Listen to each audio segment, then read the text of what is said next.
The envelope looked stained by rain and time, as if it had waited in a pocket of memory until the memory itself grew heavy enough to crack.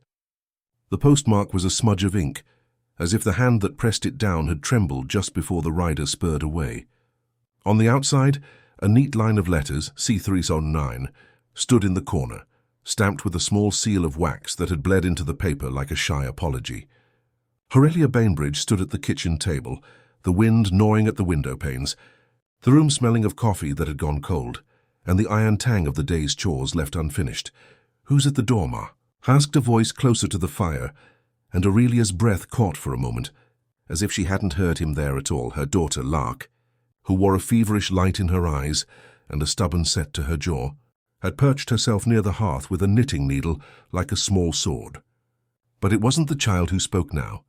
It was the door itself, opening and closing with a soft domestic sigh, releasing a traveller's scent, dust and rain and something faintly coppery. Like the memory of salt on a soldier's sleeve, Aurelia turned.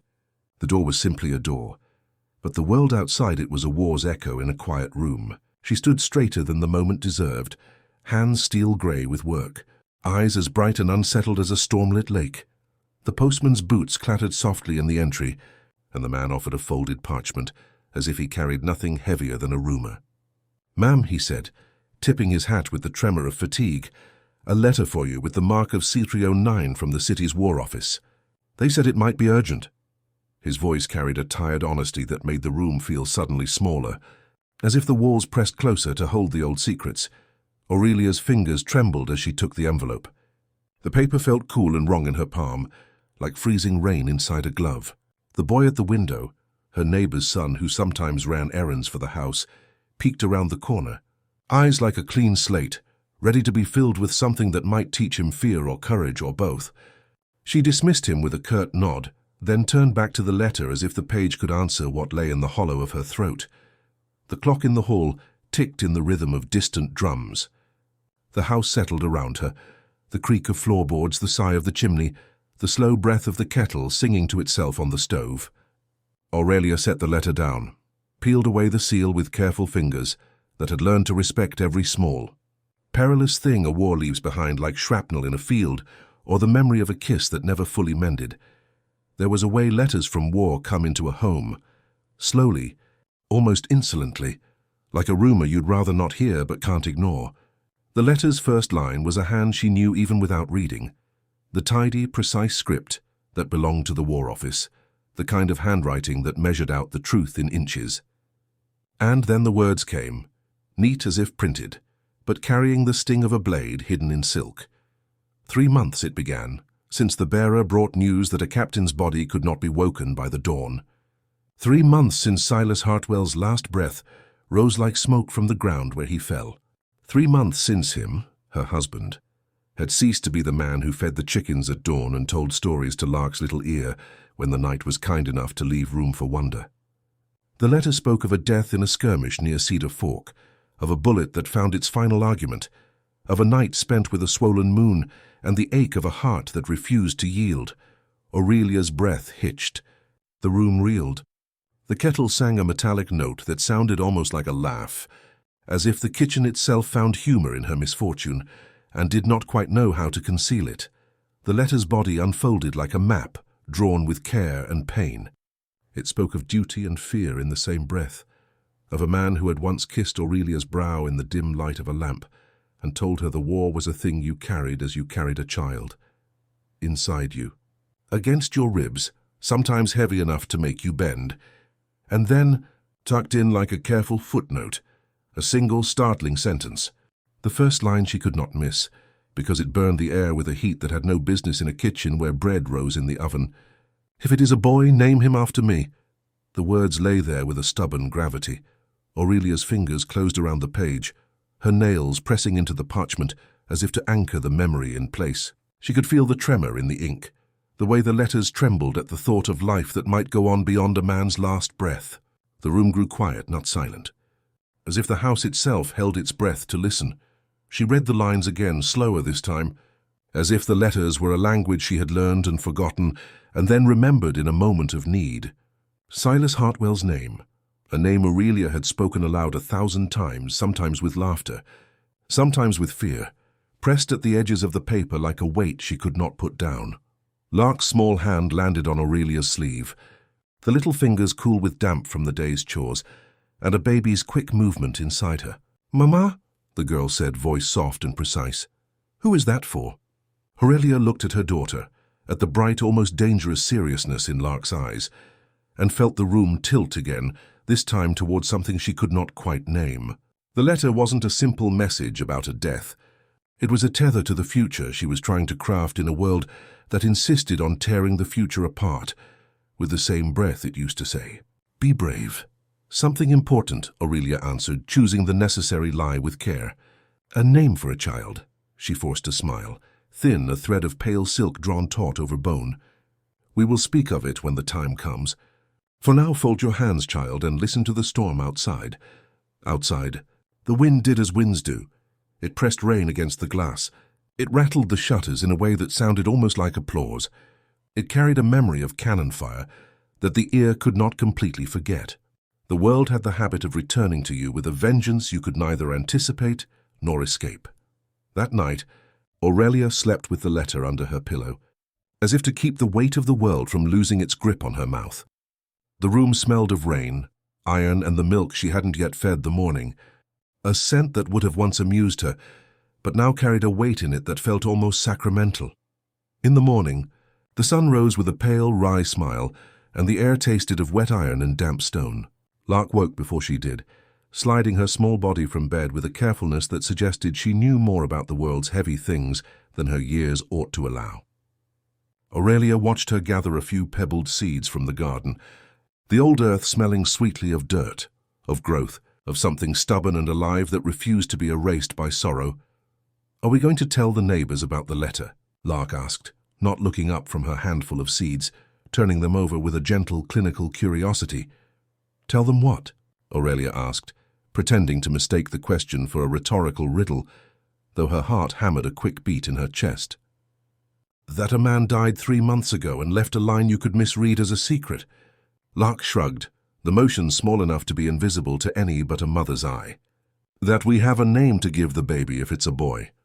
Aurelia's breath left her then in a soft, unsteady exhale. She did not want to hear herself. The truth flickered in the corners of the room, bright and dangerous as a new blade, a child, a father gone, a name to be carried into a future the father would never share. She fed the kettle.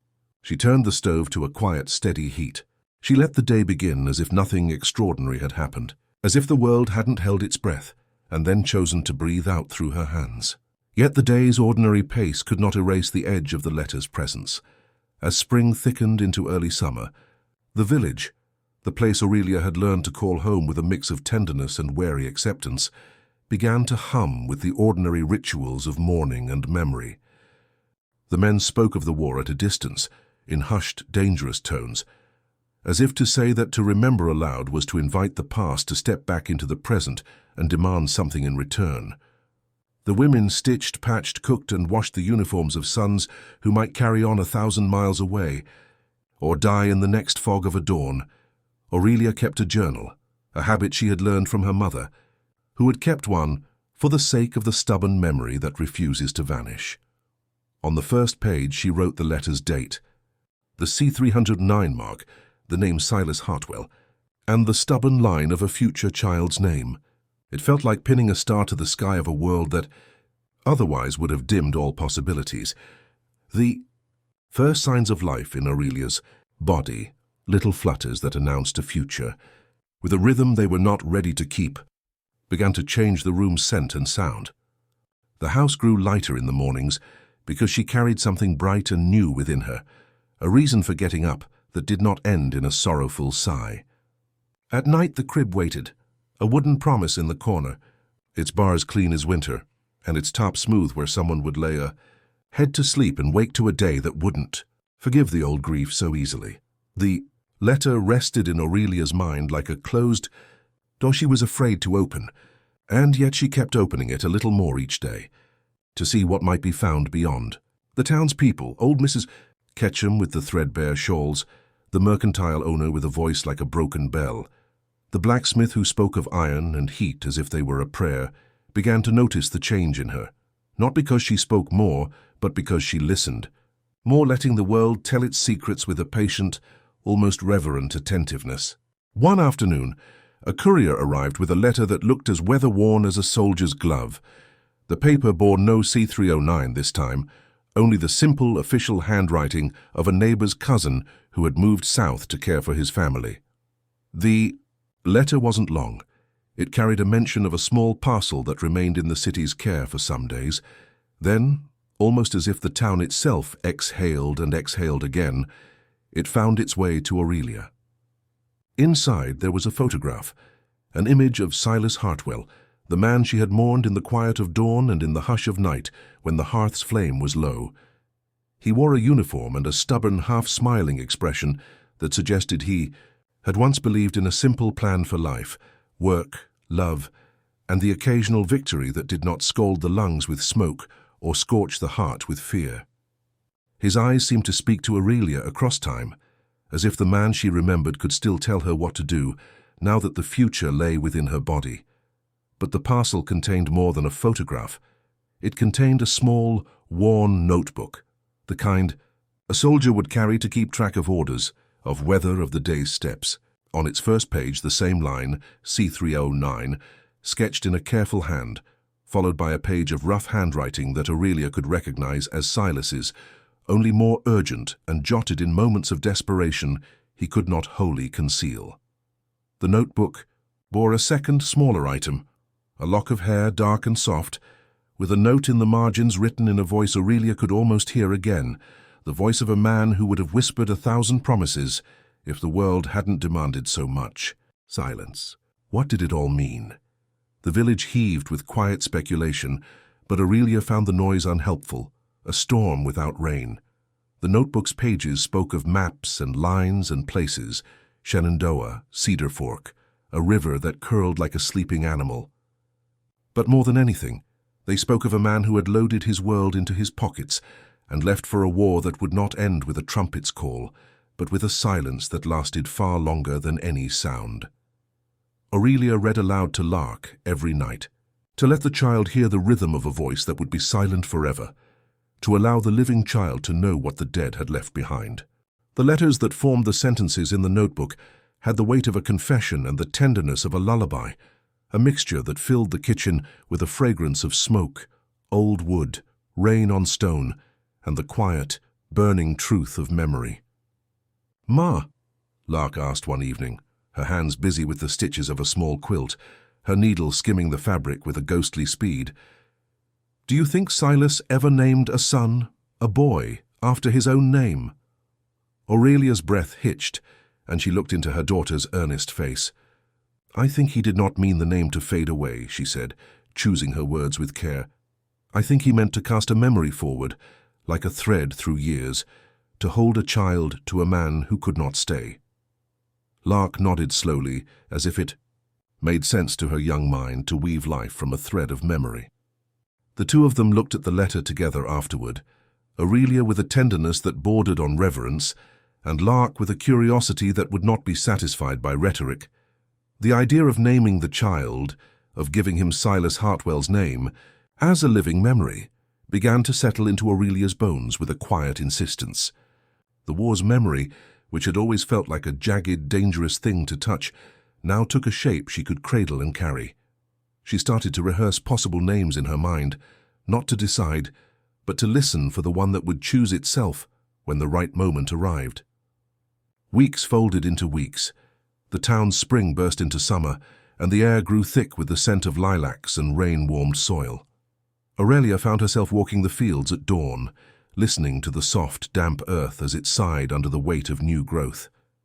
The baby's movements inside her grew stronger, little kicks that felt like tiny drums inside a drum, as if the future demanded a rhythm the mother could feel but only a child could hear. One evening, the sound of laughter drifted through the open kitchen door, the sound a little too bright for the hour, as if the world beyond the window had decided to remind them of what it meant to be alive. A group of men from the village, dusty boots and worn coats, spoke softly of the war's end approaching, of how families would begin to knit the torn fabric of their lives back together. Aurelia stood at the stove, stirring a pot that steamed, with the smell of thyme and something savory, something that tasted of home when your mouth was too dry to swallow courage.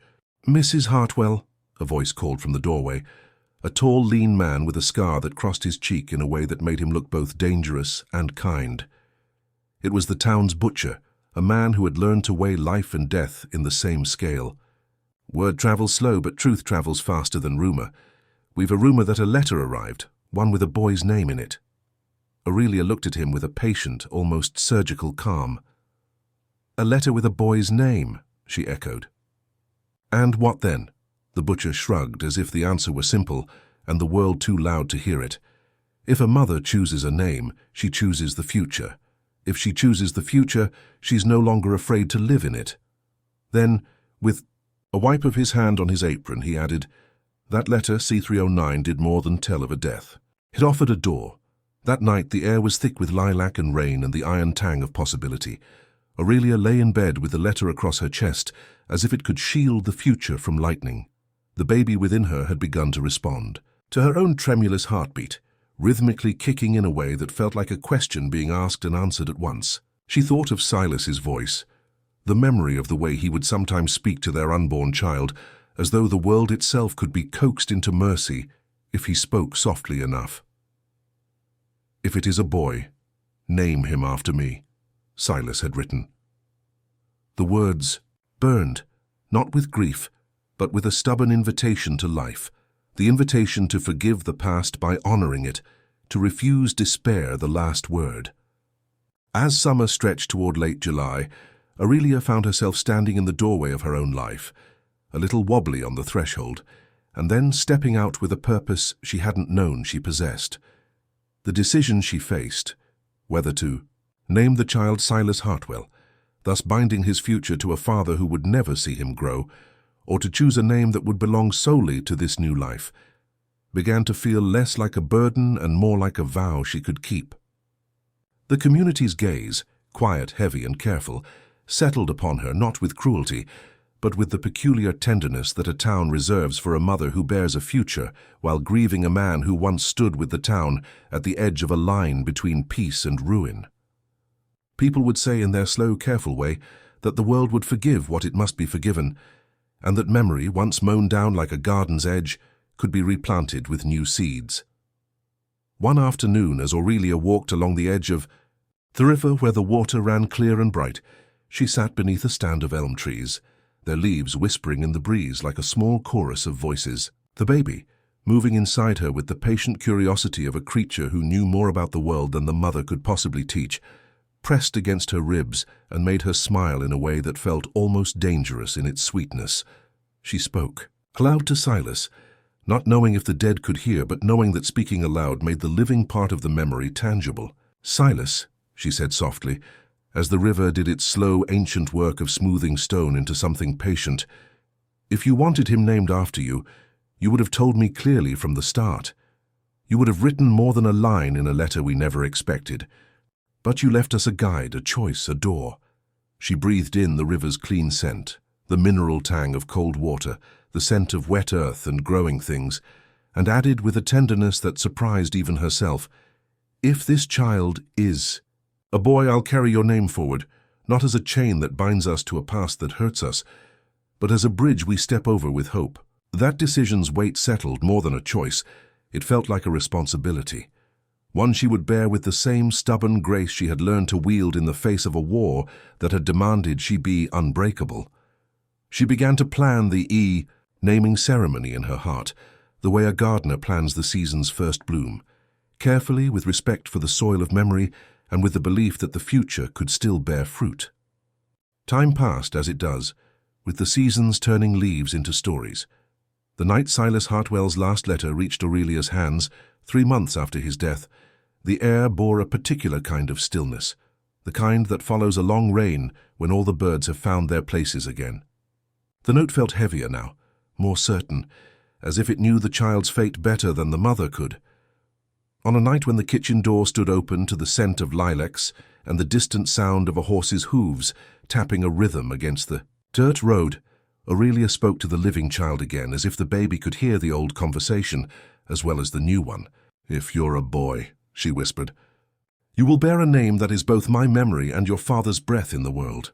That word, name, took on its own life, and Aurelia found herself considering not just Silas, but the idea of what his name could become in a life that would depart from his absence. She thought of her own father, who had taught her to keep two hands on a plough in times of drought, and to speak truth in a voice that would not surrender to fear. She thought of Silas, a man who had believed that a life fought for and a life given back to the earth were two halves of a larger story. The day came when the baby's birth announced itself to the world with a cry that sounded not like a new life, but like an old vow that had finally found its way into the room. The baby's first breath pressed into the room, the same weathered scent of rain and smoke that had clung to Silas in life, yet now it carried the scent of new wool, clean linen, and the hopeful, slightly sour tang of a breakfast that would soon be shared by a family growing more whole with the arrival of a child. The midwife, a woman with quiet eyes and hands that moved with the economy of a practiced craft, laid the child on Aurelia's chest with a tenderness that felt almost sacramental. The baby, a boy with a tuft of dark hair and a curious, alert gaze, opened his eyes for the first time as if to confirm a truth Aurelia had long debated, and now could see in a single, unambiguous moment. Aurelia held him, the scent of new baby skin and sweet milk filling the room, and whispered the vow aloud, her voice soft but clear as a bell. "Silas Hartwell," she said, though not loud enough for the listening walls to hear, "you will be named as your father asked, but you will live a life that belongs to you, not only to him." The baby stirred against her, as if the future itself was breathing through him, and Aurelia felt the enormity of the name she had chosen and the life she would now shape around it.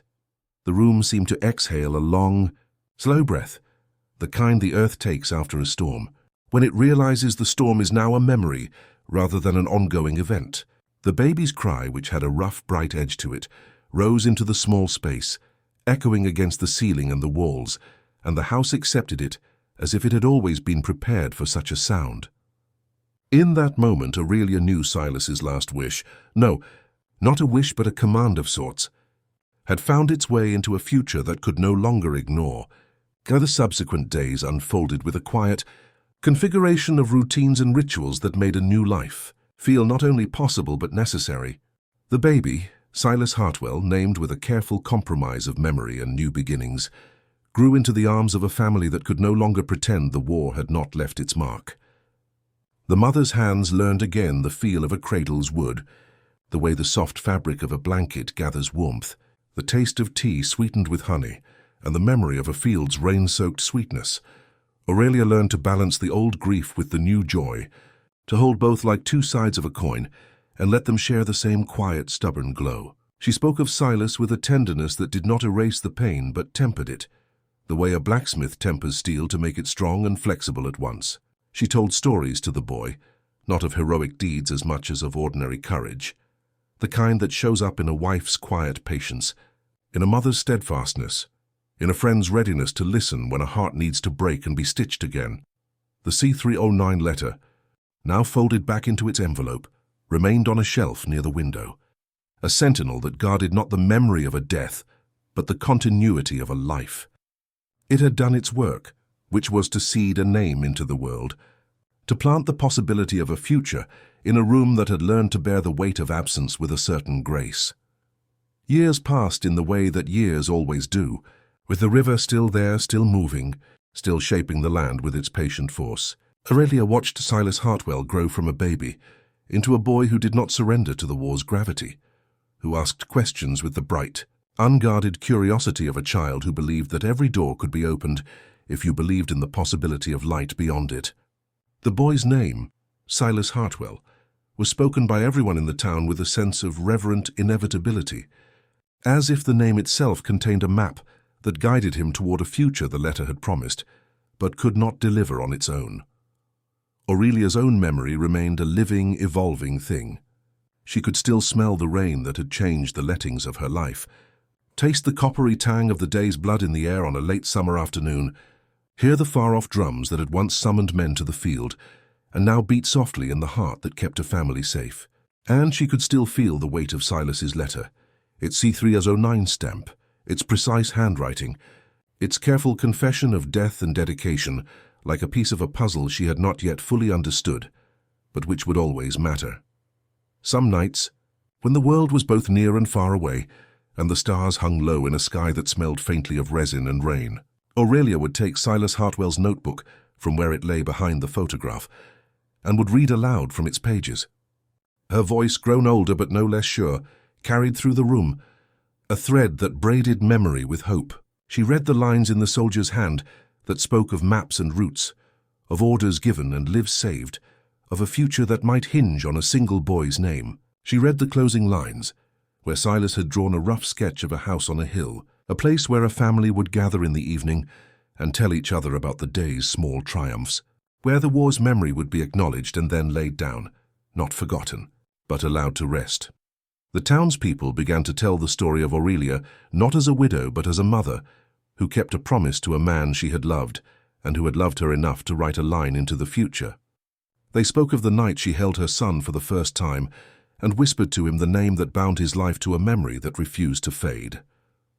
They spoke of the day she walked to the river's edge with her child in her arms and a letter tucked into her pocket, a letter that reminded them all that a name is a bridge across sorrow, a way to walk forward when the world asks you to stand still.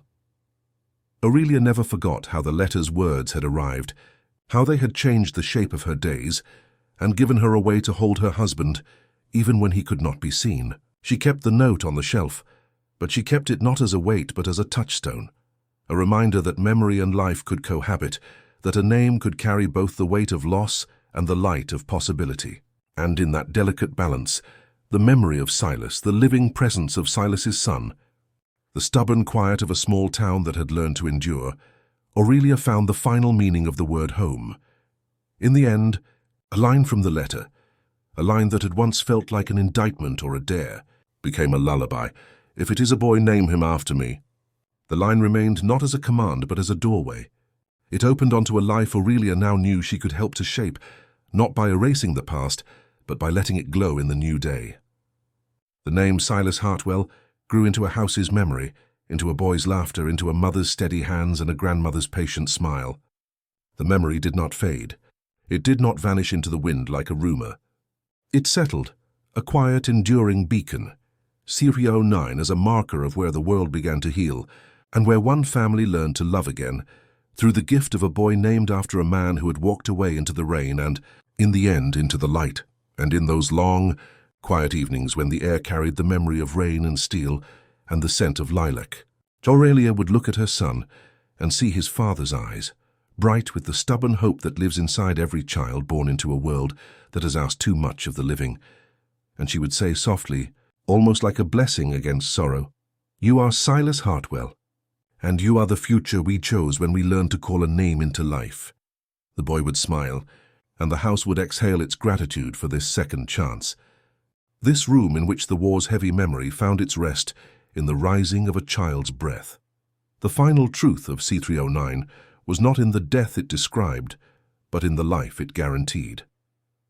The last letter had arrived 3 months after Silas Hartwell's death, and 3 months after that, Aurelia's own life had found its new center in the boy she named for him. The instrument of memory, the letter, was still in some sense in motion, a thread that had woven the past into the present and quartered the future into the day's ordinary duties. The memory did what memory does best. It endures by becoming a living thing, and a living thing, when cared for, becomes the home we carry into whatever war or peace may come.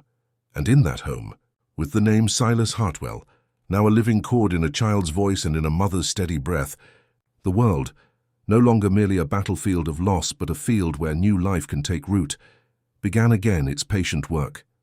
The envelope with C309 was never far away, a quiet, stubborn emblem of a promise kept, a name given, a life cherished, a memory honored, and a future that would, by virtue of that one small sentence, be allowed to grow into something more than memory alone, a life, a home, and a boy named Silas,